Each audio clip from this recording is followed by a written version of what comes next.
Método do caminho crítico. Calcula datas teóricas de início e término mais cedo, e de início e término mais tarde, de todas as atividades do cronograma, sem considerar quaisquer limitações de recursos, realizando uma análise do caminho de ida e uma análise do caminho de volta pelos caminhos de rede do cronograma do projeto. Cada atividade de um projeto deverá ser representada por um bloco com a indicação de nome, duração, PDI, primeira data de início, UDI, última data de início, PDT, primeira data de término, UDT, última data de término. Folgas e caminho crítico. Folga total. É o atraso total permitido para a data de início mais cedo de uma atividade do cronograma, de modo a não atrasar a data de término do projeto, ou violar uma restrição do cronograma. Caminho crítico. É o caminho mais longo de um diagrama de rede. Possui folga total nula, e, portanto, determina o menor tempo para a conclusão do projeto. As atividades do cronograma em um caminho crítico são chamadas de atividades críticas. Folga livre. É o tempo permitido para atraso de uma atividade do cronograma, sem atrasar o início mais cedo de qualquer uma das atividades imediatamente subsequentes. O exemplo exposto na tabela apresenta 7 atividades.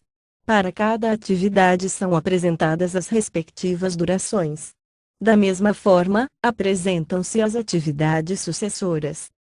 De posse da tabela de informações, deve-se grafar os blocos.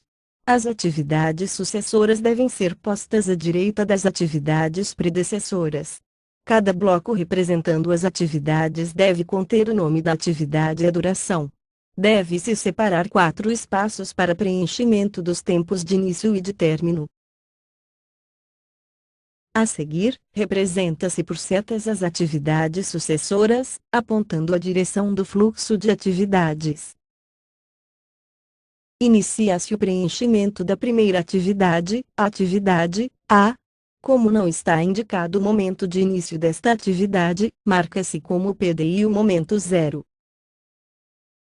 A seguir calcula-se o PDT da atividade A. O PDT da atividade A é obtido somando-se o PDI com a duração da atividade. Assim o PDT da atividade A é 0 mais 7, totalizando 7 unidades de tempo.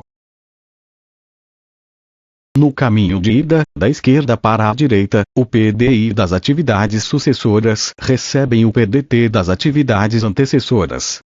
Assim, o PDI das atividades B, C e D recebe o valor do PDT da atividade A. Como resultado, tem-se que o PDI das atividades B, C e D é igual a 7 unidades de tempo. De posse dos valores de PDI, soma-se a duração das atividades B, C e D e tem-se como resultados os PDTs das 3 atividades, totalizando, respectivamente, 22, 17 e 10. Usando o mesmo princípio de determinação do PDI, a atividade E recebe o PDT da atividade B, que é sua antecessora. Já a atividade F tem como PDI o PDT da atividade C. Assim, os PDIs de E e F são respectivamente 22 e 17. Na sequência, calculam-se os PDTs das atividades E e F. Para a atividade E o PDT é a soma de 22 com 1, totalizando 23 unidades de tempo. Já para a atividade F o PDT é 29, resultado da adição entre 17 e 12. Analisando a atividade G, observa-se que ela possui como predecessoras as atividades E, F e D. Como estamos no caminho de ida, da esquerda para a direita, o PDI da atividade G será o maior PDT das atividades antecessoras.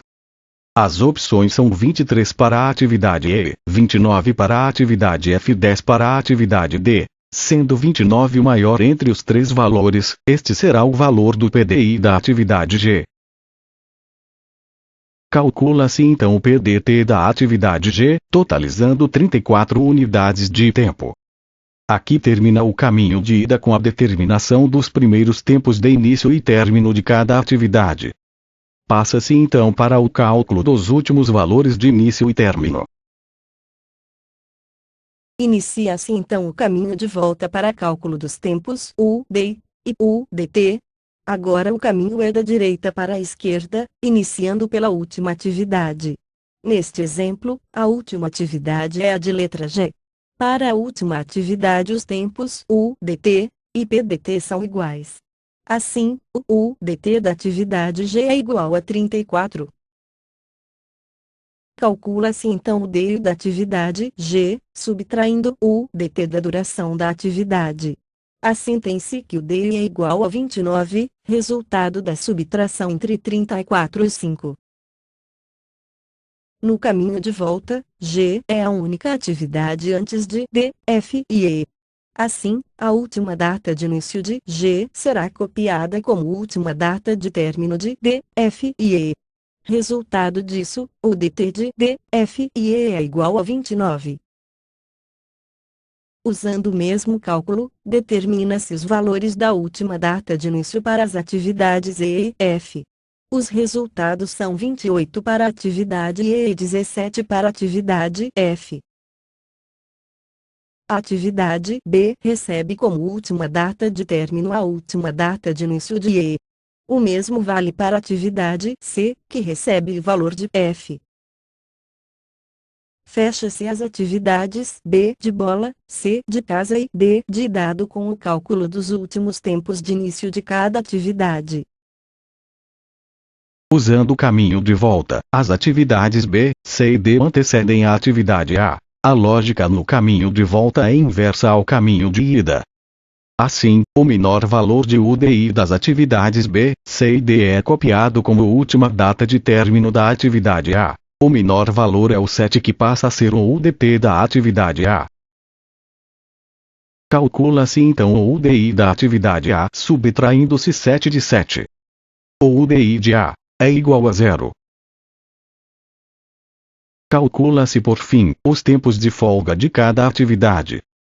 Os tempos de folga são obtidos com a subtração de PDT de PDI ou subtraindo-se o UDI de UDT. O caminho crítico é o caminho mais longo de um diagrama de rede. Possui folga total nula e, portanto, determina o menor tempo para a conclusão do projeto. O caminho crítico neste projeto é a sequência de atividades A, C, F e G.